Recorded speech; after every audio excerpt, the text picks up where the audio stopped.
Graças e paz, amada igreja. Feliz aniversário, Primeira Igreja Batista em Belo Horizonte. Trago um abraço da nossa igreja, Primeira Igreja Batista de São Paulo, do pastor Paulo Eduardo, do amado pastor Juan. Também um abraço do pastor Jorge Linhares, da Igreja Batista Getsemane, presidente do Conselho de Pastores de Minas Gerais. Mandou uma mensagem, falou, poxa, manda um beijo para toda a igreja, vocês são amados. E o mundo inteiro tem recebido notícia desse processo de total revitalização, de avivamento que está acontecendo aqui na Primeira Batista de BH. Que Deus abençoe sua vida, pastor Juan, sua família, toda a equipe. Que seja um ano de muita colheita para a glória do Pai, do Filho e do Espírito Santo. Amém? Estou com meu irmão aqui, Augusto, Estezinho, fazendo sua viagem, conhecendo BH, Sarinha. Vai ser bênção hoje à noite também, tenho certeza. Quero ler com vocês o Salmo 119. Nós vamos ler o Salmo inteiro, irmãos. Estou brincando. Verso 97 ao verso 104. É uma das partes do Salmo 119. O Salmo 119, ele é o maior capítulo da Bíblia. Ele é o maior capítulo da Bíblia, o maior de todos os salmos. Por quê? Ele é uma poesia maravilhosa, que exalta Deus pela sua palavra. Cada parte dessa poesia é baseada em uma das letras do alfabeto hebraico. Muitas Bíblias, se você olhar, a minha tem até a mesma divisão. Então, são 8 linhas para cada letra do alfabeto hebraico, as 22 letras. Então, a primeira letra é a letra Aleph. Então, são 8 linhas que começam com a letra Aleph, louvando a Deus pela palavra dele. Aí a segunda letra é a letra Bet. Aí são 8 linhas, louvando a Deus pela sua palavra, e cada linha começa com a letra Bet. E assim sucessivamente, sabe por quê? Porque a palavra tem poder para ordenar a nossa vida, amém? Olha só, a palavra ela organiza a nossa vida. Nós vamos ler a 13ª sessão do Salmo 119, que é baseado na letra Mem. Então, em hebraico, cada uma das 8 linhas que nós vamos ler agora são frases de louvor a Deus pela sua palavra, que começam com essa letra Mem. E eu acho maravilhoso esse texto, porque é o texto que explica o que acontece na vida de uma pessoa, quando a palavra entra dentro da vida dessa pessoa. É o que tem acontecido nessa igreja, nesse púlpito, em 111 anos, e vai continuar acontecendo através da nossa vida. Vamos ler a palavra? Salmo 119, palavra do Senhor. Assentados, mas em reverência, diz assim o verso 97. Como eu amo a tua lei, medito nela o dia inteiro. Os teus mandamentos me tornam mais sábio que os meus inimigos, porquanto estão sempre comigo. Tenho mais discernimento que todos os meus mestres, pois medito nos teus testemunhos. Tenho mais entendimento que os anciãos, pois obedeço aos teus preceitos. Afasto os pés de todo o caminho mau para obedecer a tua palavra. Não me afasto das tuas ordenanças, pois tu mesmo me ensinas. Como são doces para o meu paladar as tuas palavras, mais que o mel para a minha boca. Ganho entendimento por meio dos teus preceitos, por isso odeio todo caminho de falsidade. Senhor, nós te louvamos, celebramos ao Senhor por 111 anos desta amada congregação. Abençoe cada família que está aqui, cada família representada, cada pessoa que é impactada através desse ministério. Abençoe o pastor Juan, sua casa, dando ele discernimento e sabedoria. Pedimos agora, Espírito Santo, abre o nosso entendimento, para que possamos contemplar as maravilhas da tua lei. Nós oramos no nome santo de Jesus e a igreja diz amém. Eu separei alguns slides, se puder colocar rapidamente aqui. Você sabe que a Bíblia, ela é o livro mais influente da civilização. Isso não é uma opinião, isso é um fato. Nenhum outro livro impactou mais a sociedade humana do que as Escrituras Sagradas. Então, por exemplo, a Universidade de Oxford é uma das 3 mais antigas do mundo. E ela começou como um seminário para treinar missionários e estudar a palavra. Olha que interessante, no centro do símbolo, a Bíblia aberta, percebeu? A Bíblia está dentro do símbolo da Universidade de Oxford. Outro exemplo, por favor, no próximo slide, nós temos também a Universidade de Harvard. Harvard apelou, eles colocaram 3 Bíblias, gente, olha aquilo ali, 3 Bíblias, escrito verdade em latim, veritas. Harvard foi um pastor, John Harvard, que no século 17, 1600 e pouco, ele organizou essa que é a universidade mais premiada cientificamente de todos os tempos. E está lá marcado, registrado. Augusto Júnior vai falar hoje à noite, esteve lá em Harvard, já participando de conferências importantes. Traga um convidado, hoje à noite vai ser noite de salvação também, amém, queridos? Augusto esteve lá. Próximo slide, olha que legal, Cambridge, a cruz, a Bíblia aberta. Quem deu aula em Cambridge? Isaac Newton, Sir Isaac Newton. Para alguns, o maior cientista de todos os tempos. Para alguns, o maior cientista de todos os tempos. Isaac Newton, ele não ousava dizer o nome de Deus sem tirar o chapéu da cabeça, tamanha reverência que ele tinha por Deus. Olha que legal. Próximo, último aqui, ó, Princeton, mesma coisa, a Bíblia desenhada no símbolo. Está escrito ali Velho Testamento e Novo Testamento nas páginas, abreviado em latim, onde Einstein lecionou em Princeton, nos Estados Unidos. Então, no próximo slide a gente percebe o quê? Não está em discussão se a Bíblia moldou a civilização, isso é um fato. Do mesmo modo que não está em discussão se a Bíblia é o livro importante para o Brasil. Sabe qual que é o livro mais lido pelo povo brasileiro? De acordo com o Instituto Prolivro Brasil, é a pesquisa mais importante feita sobre os hábitos de leitura do povo brasileiro. É a Bíblia Sagrada, de muito longe. Em segundo lugar, mas muito, muito depois, é o livro O Diário de um Banana. Deus tem misericórdia do Brasil, amém, queridos? Porque as crianças leem esse livro. Mas, então, a pergunta aqui é, a Bíblia está mudando a sua vida? Essa aqui é a pergunta. Por que ela mudou o mundo? O último slide que eu quero mostrar é o próximo. Você já viu a Bíblia antes da sua opinião e a Bíblia depois da sua opinião? Louvado seja Deus, né, gente? Tem gente com muita opinião. Aplauda o Senhor pela sua palavra. Céus e terra passarão, mas as minhas palavras não. Nem só de pão viverá o homem, mas de toda palavra que procede da boca de Deus. A pergunta essa manhã para a sua vida, para mim, para você, é: a Bíblia tem mudado a minha vida? A Bíblia tem mudado a minha vida? E aí, o Salmo 119 começa essa sessão, verso 97, com a exclamação que ecoa o primeiro salmo: como eu amo a tua lei, eu medito nela o dia inteiro. Eu medito, eu penso. Meditar não é apenas ler um versículo. Meditar é ruminar. É a mesma expressão de quando nós estamos extraindo nutrientes de um alimento. A palavra meditar no hebraico tem essa mesma ideia. Quer dizer, do mesmo modo que você vai tirar aquilo que é nutritivo, as vitaminas. Então eu medito, eu rumino, eu estou extraindo os nutrientes espirituais para a minha vida. O salmista está falando isso: eu medito o dia inteiro, eu não medito um pouquinho. Podemos tirar aqui o negócio, mas nós podemos perceber o quê?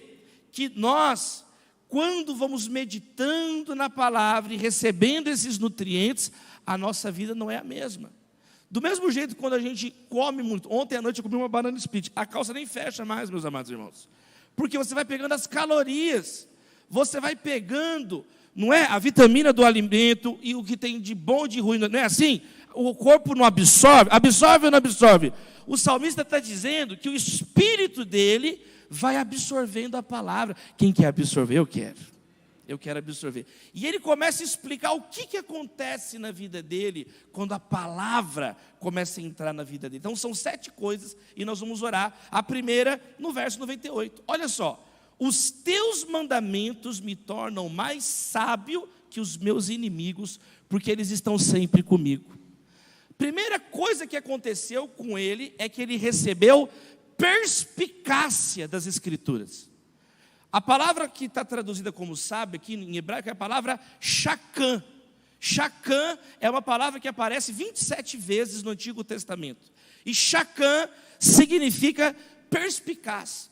Por exemplo, a Bíblia diz que a formiga é chacã, Provérbios 6, verso 6, observe a formiga e seja chacã, seja perspicaz como ela ajunta o alimento na hora certa, no verão, então na época da chuva, ela já tem um alimento garantido, ela é chacã. Sabe quem que é chacã na Bíblia? Salomão, 1 Reis, capítulo 4, 31, diz que ele era o mais sábio, mais perspicaz que qualquer outro homem, o mais chacã que qualquer outro homem. É aquela história das duas mães, que uma dormiu e matou o próprio bebê, e aí ela queria roubar o filho da outra, e aí a Bíblia fala que ele teve então, uma perspicácia de saber quem que era que estava falando a verdade.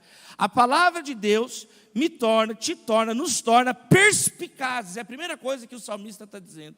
Quanto mais eu medito na tua palavra, menos eu sou enganado pelas pessoas. Quanto mais eu medito na palavra, eu me torno menos ingênuo, eu me torno menos massa de manobra, eu não sou mais aparelhado, enganado, instrumentalizado, não, porque eu tenho Deus na minha vida, e a palavra dele está na minha vida. Então não é qualquer coisa que fala que desmotiva você. Não é qualquer pessoa que chega e fala qualquer besteira que a tua vida termina por causa disso, porque a tua vida não está mais baseada na opinião das pessoas, mas na palavra de Deus. Você se torna então perspicaz. Eu estava esses dias no Mato Grosso, e a gente estava andando num Pantanal, e aí um amigo falou: Davi, agora toma cuidado, não é porque a água está parada que não tem jacaré. Eu falei, amém. Não é porque a água está parada que não tem um jacaré, que não tem um crocodilo. Ele falou assim, fique esperto. Fique esperto. Então, é um dito do povo brasileiro que nos ajuda a entender isso. Espera aí, a pessoa que tem a palavra, ela não anda em qualquer lugar. Ela não é qualquer pessoa que põe a mão na cabeça dela. Não é qualquer pessoa que fala qualquer coisa. Agora, eu fico impressionado de ver pessoas que a teologia da pessoa é a teologia do arrepio. Aí eu arrepiei. É porque Deus estava lá. Não era. Era porque estava o ar-condicionado ligado. E a pessoa justifica qualquer besteira dizendo que supostamente Deus não tem nada a ver com a palavra. Jesus falou, vocês são enganados, porque não conhecem nem as Escrituras e nem o poder de Deus. Um dia, quem é que ama o David Keelan? Quem lembra do David Keelan? David Keelan, aqui em BH, teve uma época que ele estava tocando muito lá, na Getsemane, o David Keelan, ele é muito careca, então ele fica com a cabeça vermelha, assim, cantando. E tem o guitarrista do David Keelan, que é o Roger Franco, que é o contrário do David Keelan. Quem conhece o Roger? O Roger, ele é cabeludão. E um dia a gente estava num culto, e aí no final do culto, o Roger, cabeludão, David Keelan, estava lá orando, e o Roger estava orando, com o cabelo na cara, assim, orando assim. Subiu uma mulher no púlpito, pegou o microfone, estendeu a mão para o Roger e falou assim, minha irmã, eis que te digo, o Senhor está restaurando o teu ventre, e você vai gerar filhos e filhas. Aí o Roger estava assim, né? Aí ele levantou a cara dele, só se forem filhos espirituais. Gente, quer dizer, a profecia está procurando o ventre do Roger até hoje, meus irmãos, porque é papo furado. Você não pode construir sua vida numa ilusão. Você não pode construir sua família, os seus projetos na areia das opiniões das pessoas. Você vai sair dessa sessão de aniversário, esses dias de celebração, reafirmando valores centrais. Para que a gente faz um mês de aniversário? Para reafirmar a história, reafirmar o legado, reafirmar as convicções. E um dos primeiros princípios distintivos dos batistas é justamente a nossa competência em ler e entender a palavra, iluminados pelo Espírito Santo de Deus. Numa igreja batista, ninguém manda em você, é a palavra que manda em você.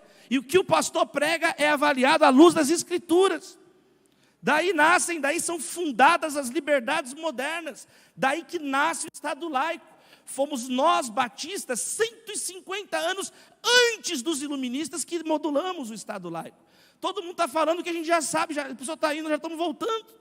Isso tem que ser reafirmado, porque parte de onde? Parte daqui. A Bíblia nos traz perspicácia. Chega de ser enganada, minha irmã. Chega de ser enganada. Eu oro em nome de Jesus essa manhã, para que caiam escamas de mentira dos seus olhos, que saiam comichões dos ouvidos, para você ouvir a palavra, receber a palavra. Jesus venceu o inimigo como? Com a palavra. Davi falou, eu sou mais chacã que o meu inimigo. A nossa luta não é contra a carne e o sangue, mas contra principados e potestades espirituais. E Jesus venceu o inimigo citando a palavra. O inimigo até citou a palavra errada, mas Jesus citou a palavra correta. Está escrito: Jesus dará ordem aos anjos. O diabo propôs um suicídio para Jesus: se atira aqui e dá ordem para os anjos. Jesus falou: está escrito, não tentará o Senhor teu Deus. Então, quanto mais você ler a palavra, meditar na palavra, a comunhão com Deus aumenta a sua sagacidade, o teu santo ceticismo. Ser cético é uma benção. A gente só acredita em Jesus, não acredita em mais nada, amém? Aí ele continua: peraí, eu tenho mais sagacidade, mais perspicácia que os meus inimigos, mas eu continuo meditando na palavra. Segundo lugar, ele diz assim: e agora eu tenho mais discernimento que os mestres, porque eu medito nos teus testemunhos. Ele ainda está meditando, percebe? Ele continua meditando, e agora, mais do que perspicácia, mais do que ser uma pessoa assim, peraí, o que a palavra diz sobre isso? Agora ele tem algo a mais, ele tem discernimento. Discernimento é um conceito bíblico muito claro. É a palavra agora sacal, que aparece 63 vezes no Antigo Testamento. Discernimento é o quê? É isso aqui, ó. É a capacidade de separar aquilo que é bom daquilo que é ruim, o que é verdadeiro daquilo que é falso, o certo daquilo que é errado. Tem pessoas que não têm nenhuma condição de discernir, é tudo uma neblina na vida dela. Ela vai lidando em situações e nem percebe às vezes que está fazendo coisas erradas. Por quê? Porque não tem a palavra de Deus na vida dela. E vive de remorso em remorso, arrependimento em arrependimento, porque comete erros desnecessários, entre por veredas tortuosas, porque não tem a luz. A palavra é lâmpada para os nossos pés e luz para o nosso caminho. Ela ilumina, ela dissipa as trevas, ela aclara onde nós vamos pisar, jogando luz para você não cair em um buraco, jogando luz para você não cair numa cilada, numa armadilha. Então ela é lâmpada, a palavra ela é lâmpada, e o salmista está dizendo: eu ganhei o quê? Discernimento. E ele fala algo interessante: eu tenho mais discernimento que os meus mestres. Ou seja, ele está falando de um discernimento que a faculdade não dá, que a ciência não traz. É um discernimento espiritual que a universidade é incapaz de ensinar. Claro que nós precisamos de universidade, mas cada coisa no seu lugar, amém, queridos? A faculdade, nenhuma ciência, nenhuma arte, nenhuma cultura é capaz de trazer discernimento espiritual. Eu fui convidado para pregar nas últimas 13 formaturas da Faculdade de Medicina da UFMG. As últimas, desde 2010, eu sou convidado para pregar nas formaturas, trabalho que nós realizamos lá, de evangelismo, e tem frutos até hoje. E uma vez eu fui lá, nessa formatura, no Mineirinho, e estava lotado o Mineirinho, aquele monte de gente no Mineirinho, e estava eu na plataforma do lado do padre, eu e o padre, e aí subiu uma formanda toda medicamentosa, toda formanda, toda residente, toda formanda. Ela entrou toda feliz e falou assim: gente, eu vou ler um texto da Bíblia, 1 Coríntios. Eu falei para o padre: 5 São Paulo. Eu falei para ele: 5 São Paulo. A pessoa, ela tem... Eu estou dando aula agora esse semestre, pela primeira vez comecei a dar aula na USP agora, na Faculdade de Direito da USP. Eu estou fazendo o doutorado, tendo aulas de manhã, e comecei agora a ministrar aula de noite. E aí você senta com as maiores cabeças do Brasil na sala de professores. São as mentes mais privilegiadas do Brasil, mais respeitadas, e eu fico conversando com eles, pastor Juan. E muitas vezes eu olho, eles começam a falar, e é aquela coisa, a cabeça cheia, mas o coração vazio. Coração oco.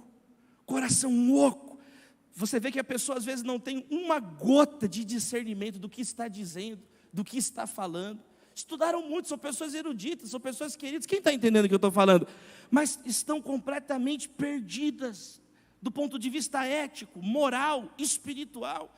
O salmista está dizendo: a tua palavra, eu continuo meditando nela, e eu vou recebendo dela discernimento para a minha vida. Discernimento, capacidade de entender o que agrada o Senhor e o que não agrada. Então eu quero te incentivar, nesse mês de aniversário, vamos ler a palavra de Deus. Vamos ensinar a palavra de Deus para os nossos filhos. Aqui tem até álbum de figurinha, você não tem desculpa para não ensinar os personagens da Bíblia para os seus filhos. Um dia acabou um culto que uma menina chegou para mim, estava com a outra colega assim: pastor, onde está na Bíblia aquele versículo que Jesus separa o choio do trigo? Eu falei assim: irmã, não tem choio, é joio, não tem sushi no Novo Testamento. Sabe, pessoa que não tem, né? A história do menino, perguntaram para ele assim: o que você acredita? Eu acredito no que a minha igreja acredita. Tá bom, mas o que a sua igreja acredita? A minha igreja acredita naquilo que eu creio. Tá, mas e o que vocês dois acreditam? Na mesma coisa. Já viu gente assim? Rasa de Bíblia, superficial. A pessoa passa 10 anos, ela conhece a mesma coisa, fala a mesma coisa, não aprofundou, não foi além. Eu quero orar também por discernimento na sua vida. A palavra vai trazer, sabe, tem às vezes ciladas que já estão armadas, mas a palavra desarma isso na sua vida. Porque você está lendo a palavra, Deus vai te mostrando, vai te iluminando. E a Bíblia diz, né, que ela é como um repositório que vai ficando, um depósito. Nosso coração é um depósito. E o Espírito Santo nos lembra a palavra. Nos momentos, no dia a dia, impressionante. Como capelão, quantas pessoas com Alzheimer esquecem tudo. Elas esquecem quem elas são. Qualquer capelão sabe disso. Ou que tem uma pessoa na família com algum desafio de desmemoriamento, essa pessoa se lembra da palavra. É impressionante. É algo impressionante. A pessoa não sabe o nome do filho, da mãe, quem ela é. Você começa a cantar um hino, começa a citar um verso, a pessoa vai até o final. Está lá, gravado na palavra. Eu oro por discernimento na sua vida.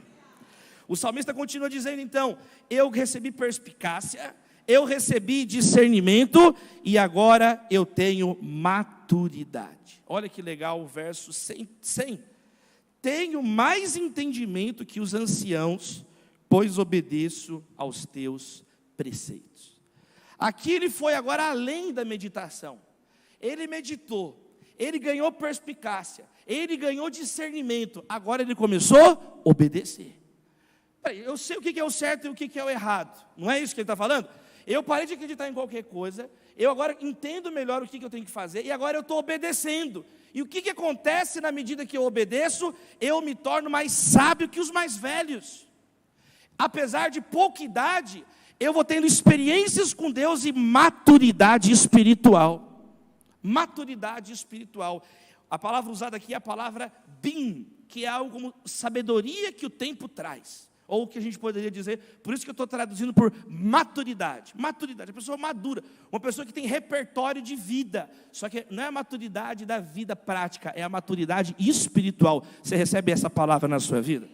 Maturidade espiritual. Eu tenho maturidade espiritual. Então, o que o salmista está falando, Jó 32, verso 9, fala a mesma coisa, com a mesma palavra. É assim: não são apenas os mais velhos que são que são sábios. Não são apenas os de idade que entendem aquilo que é certo. Sabe quem que é um modelo de maturidade que a Bíblia fala? José. José tinha 30 anos de idade, e se tornou governante do Egito. E a Bíblia diz no Gênesis 41, verso 33, que ele era um homem criterioso e sábio e maduro. Ele foi forjado por Deus, na palavra de Deus, e ele se tornou então essa pessoa madura. Eu quero orar também essa manhã pelas novas gerações da PIB-BH.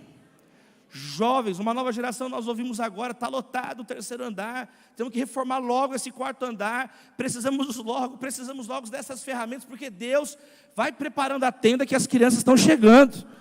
Sem falar que nós estamos multiplicando. Olha a Estherzinha aqui, né, Esther? Nós estamos multiplicando. Então, quer dizer, esses jovens, existem algo que só está entesourado na igreja, que é a palavra de Deus. Isso é algo que Deus confiou à igreja. A pregação da palavra é na igreja, não é na loja da Nike, não é na loja da Adidas, não é no show da banda, não é no museu, não é no parque, não é no Mineirão, não é na Copa do Mundo. A igreja recebeu essa chave de Deus. A igreja tem autoridade para pregar e anunciar a palavra. Por isso que Pedro falou: peraí, nós vamos nos dedicar à palavra e à oração. Então, Jesus falou, o Espírito Santo fará vocês lembrar tudo o que eu estou dizendo a vocês. Quando vocês estiverem diante dos governantes, não fiquem preocupados, eu vou pôr a minha palavra na boca de vocês. Então, a palavra de Deus, ela tem aspectos culturais, artísticos, isso são aspectos. Agora, o poder espiritual somente na igreja, amém, queridos? A igreja que eu falo é o corpo de Cristo. Não é a igreja placa da igreja, não é a igreja institucional, mas são aquelas pessoas que foram lavadas e remidas no sangue do Cordeiro, Jesus Cristo, Filho de Deus, o nosso Senhor. Ele é o alfa, o ômega, o princípio e o fim, e diante de Jesus todo joelho se dobrará e toda língua confessará que Ele é Senhor. Jesus, a palavra de Cristo encarnada. A Bíblia então contém sabedoria, desde os tempos imemoriais. O livro de Provérbios é um livro muito importante de ser ensinado à juventude. Ele é um livro específico para isso. Leia o capítulo 1 de Provérbios. Lá diz o seguinte: essa compilação de sabedoria, ela é para ajudar o jovem, porque o jovem é inexperiente. O jovem não sabe, ele não tem repertório. Mas se o jovem receber, se ele temer o Senhor, o temor do Senhor é o princípio da sabedoria. Então, se o jovem tiver essa humildade no coração dele, todos nós tivemos essa humildade no nosso coração e recebemos esses tesouros de sabedoria de Deus. Aí você se torna alguém maduro na sua família. Deus vai te levantar como um líder na sua casa desse ano. Quanto mais a palavra, você vai se levantando como um líder no seu trabalho, como um líder onde você estiver. É por isso que a igreja é a maior escola de liderança que já existiu, porque é o conceito que liderar é servir, liderar é amar, liderar não é o beija-mão, liderar é o lava-pés. Jesus mudou a lógica da liderança. Outra sabedoria. Então, 1 Coríntios capítulo 14, verso 20 diz assim: irmãos, deixem de pensar como crianças. Quantos dos meus amigos na faculdade, eu me formei aqui na PUC Minas, quantos dos meus amigos na faculdade, eles me perturbavam que eu era crente, eles zombavam que eu era o menino crente, mas no final, o tempo foi passando, os mesmos que zoavam são os que começaram a pedir oração, os mesmos. Aí começaram a pedir para eu fazer o casamento deles, né? 2 deles são juízes aqui em Belo Horizonte, um deles é ateu, falou: Davi, cara, faz o meu casamento. Eu falei: mas velho, você é ateu. Aí ele falou: mas vai que Deus existe, você já garante lá no casamento. Eu falei, não é assim que funciona. Já pensou, você morre, você vai lá para os quintos dos infernos, como é que você vai fazer? Eu vou falar assim: eu sou amigo do Davi. Aí que você vai para o inferno. Você tem que ser amigo de Jesus, infeliz. É Jesus que salva. Não é porque você é amigo meu, não. É por causa de Jesus. Aí, todo final de ano, tem o churrasco da turma. E aí, quando eu estou aqui em BH, eu participo com eles. É muito engraçado. Aí, eu participei agora, 2022, dezembro, churrasco de confraternização da turma. Juntou todo mundo, aí eu cheguei. Quando eu chego é muito engraçado. Eles estão lá, churrasco, tomando cerveja. Peraí, silêncio. O Davi chegou, silêncio, pastor, ora por nós, abençoa nós aqui, abençoa nós. Aí eu oro, aí eles começam a chamar um por um do lado. Davi, cara, eu quero me confessar. Eu falei: cara, eu não sou padre, velho, eu sou pastor. Não, mas eu vou me confessar. Cara, eu tinha que ter te ouvido na escola. Você falou isso. E começa a falar os pecados. Eu falo: cara, eu conheço a lei também, eu vou ter que dar voz de prisão para você aqui, porque... E eles falam, eles ligam, eles pedem orações. Então, eu quero também te encorajar a ficar firme na palavra. Às vezes é exatamente a mesma pessoa que te perturba hoje, que você vai ser usado por Deus para abençoar a vida dela. Isso é o que eu tenho experimentado. Eu fiz o casamento de 7 colegas da minha turma. Até hoje, a gente nasce os filhos, eu vou lá orar, eu vou abençoar. Quer dizer, pedindo a bênção de Deus. Quem está entendendo o que eu estou falando aqui? É você se tornar um José na sua casa, onde você estiver, sabe? Você se torna alguém mais maduro, alguém mais amoroso. A pessoa mais madura, ela é mais paciente, não é o contrário. Não é o imaturo que tem mais paciência, é o maduro que tem mais paciência. Então Deus começa a te dar uma graça de suportar os mais fracos na fé. Quem está entendendo? Às vezes você está reclamando muito dos mais fracos na fé, mas você também não amadurece na sua caminhada. Eu sei que tem gente difícil de lidar, pelo amor de Deus, gente xarope. Tem xarope, a pessoa está na igreja, não lê a Bíblia, se torna uma pessoa xarope, cri-cri, tudo reclama, tudo a pessoa perturba. Normalmente são pessoas emocionalmente inseguras. Normalmente são pessoas com autoestima muito frágil. Então elas ferem, o que elas têm para dar para o outro é machucado, é veneno, é amargura, é inveja. Já viu gente invejosa? Ela tem raiva de você, ela tem raiva. Só que em vez de você dar na mesma moeda, você vai se tornando uma pessoa mais sábia, até no modo de falar. Você recebe essa palavra na sua vida? Você vai recebendo. Nós precisamos no Brasil hoje de igrejas maduras, de pessoas maduras, de pessoas que entenderam o Evangelho, estão vivendo o Evangelho. Olha Jesus Cristo: aprendei de mim que sou manso e humilde de coração. Esse é o nosso modelo. Não ser um nervosão, não ficar gritando. Presta atenção, eu não estou dizendo que você não fica com raiva, todo mundo fica com raiva, eu fico com muita raiva. Todo mundo fica com raiva, o Marcos fica com muita raiva. Tem hora que eu vou ver o Marcos, fulano falou tal coisa, ele começa a bater em mim. Mas não fui eu que falei, Marcos. Porque às vezes a gente perde a paciência. Você está trabalhando, você está fazendo, para a glória de Deus. Quem está entendendo? Quem está entendendo? Mas eu estou insistindo nesse ponto, porque nós vamos receber essa maturidade, é da palavra de Deus. Nós não temos em nós mesmos essa maturidade, né? Gente, dei o exemplo de gente invejosa. A pessoa chega, tudo dela é o melhor que o seu, já viu isso? Eu ganhei um prêmio do melhor livro cristão de 2022, o prêmio Areté. Aí eu fiquei todo feliz, eu ganhei um troféuzinho, fui entregar para minha mãe. E eu falei com um colega: olha que legal, eu ganhei esse prêmio aqui do livro que eu escrevi, Ame o Seu Próximo e tal. Aí a pessoa: e daí, eu já ganhei esse prêmio em 2016. Quase que eu falei: eu não estou te perguntando nada, não. Eu estou comemorando o meu negócio. Agora, tem gente que é assim, a pessoa, aí você tem que pedir paciência para Deus, amém, queridos? Que a vontade, quase que eu falei: vai para os quintos dos infernos, por que você não vai? Fica ali, vira ali e vai para os quintos dos infernos. A vontade, eu estou contando aqui, chegou aqui o negócio, depois você fala de você, a pessoa puxa tudo para ela.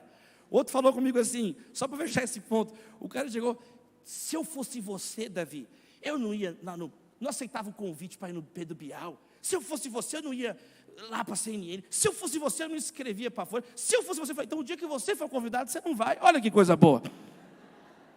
A pessoa tem inveja até da tua dor, já viu isso? Você chega: puxa, eu estou com o meu pé doendo. E eu que quebrei os 2 pés. A pessoa, ela quer até sofrer mais que você. Aí, o que tem acontecido com a igreja no Brasil? Tem rebatido na mesma moeda, olho por olho, dente por dente. Vem um, sobe numa tribuna e zomba da igreja. Aí o crente vai e zomba dele. Vem um e provoca. Aí vai o crentão e provoca de volta. Só que Jesus não ensinou isso. Jesus nunca ensinou. Nós estamos fora da palavra. Então nós temos que voltar para a palavra. Voltar para as escrituras. Doa que doer, ache ruim, eu fico com a palavra. Eu e minha casa serviremos ao Senhor. É impopular. Dói, irrita, mas é o que eu quero viver. Eu quero o discernimento de Deus. Eu quero a perspicácia de Deus, não dos homens.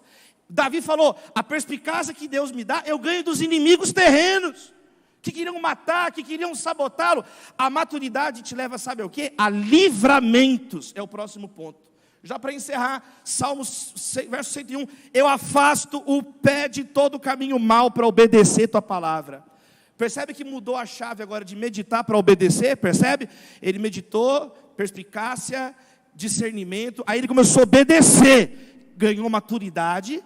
Ele continua: eu obedeço e eu afasto os pés do caminho mau. Eu tenho o quê? Livramentos na minha vida. Claro, a pessoa madura não entra em qualquer briga. A pessoa madura não entra em qualquer buraco. Você, em nome de Jesus, você vai combater o bom combate. Paulo falou: eu combati o bom combate, o combate que Cristo me chamou para combater, não o combate das minhas ideias, não o combate que estava na minha cabeça, não o combate dos meus anseios, não o combate do pecado, mas o combate que Deus me chamou. Eu quero combater esse combate. Você livra os seus pés do caminho mau. A Bíblia, ela tem placas de advertência. Várias placas de advertência: não vá por esse caminho, não vá por esse caminho. A pessoa, se ela quiser, e aí o problema é dela também. Você está virando, a Bíblia falou, olha quantos versículos estão ensinando isso. Olha o que Jesus Cristo falou, olha o Sermão do Monte. Então a Bíblia, quando ela tem esses momentos de advertência, ela coloca diante de nós balizas, ela coloca diante de nós, sabe, um padrão moral, os 10 mandamentos, o Sermão do Monte. Então nós precisamos ter também arrependimento na nossa vida. A Bíblia confronta a mim e você. A Bíblia confronta os nossos corações. O que é arrependimento? É a postura que tomamos em relação ao pecado, amém, queridos? É a postura que tomamos. E o livramento é duas faces da mesma moeda. Se eu estou tendo livramento por um lado, por outro lado significa que eu tenho constância na presença de Deus. Eu tenho livramento do caminho errado, significa que eu estou trilhando o caminho de Jesus. O que adianta correr se você estiver no caminho errado? Paulo falou assim com os Gálatas: vocês começaram no Espírito, por que estão correndo agora na carne? Vocês começaram bem, continuem correndo no Espírito de Deus. Continuem correndo na palavra. Começou bem, o ponto de partida, mas não é só onde começa, é onde termina que conta para Deus. Então, ele diz: eu tenho constância. Olha que lindo o verso 102: eu não me afasto das tuas ordenanças, porque tu mesmo me ensinas. A meditação virou obediência e agora virou amizade. Tu mesmo me ensina. É o próprio Deus que está ensinando ele. Deus está mais perto, ele está com uma experiência mais íntima. Deu para perceber? O salmista vai mergulhando em Deus, Deus vai entrando dentro dele, e agora ele diz: tu mesmo me ensina. Então eu afasto o caminho do caminho mau, e eu não me afasto mais da tua ordenança. Eu me afasto de lá, eu quero ficar aqui. Eu não quero visitar Deus de vez em quando, eu quero habitar na presença de Deus. Se alguém está em Cristo, é nova criatura. Não é quem visita Cristo, não é quem tem a camisa de Cristo, o adesivo de Cristo, é quem está, habita, vive em Cristo.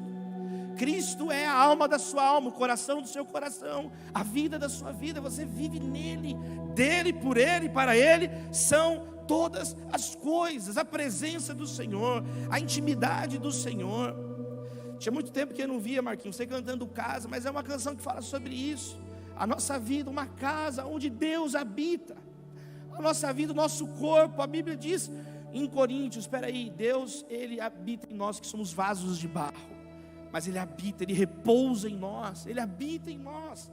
Fala dos olhos, quer dizer, os olhos, Jesus é que ensinou isso, que o que entra pelo olho é o que vai iluminar o nosso interior, nossa vida espiritual. Se os seus olhos forem maus, todo o seu corpo vai ser mau. Então o salmista está falando isso: eu quero ler, é a tua palavra.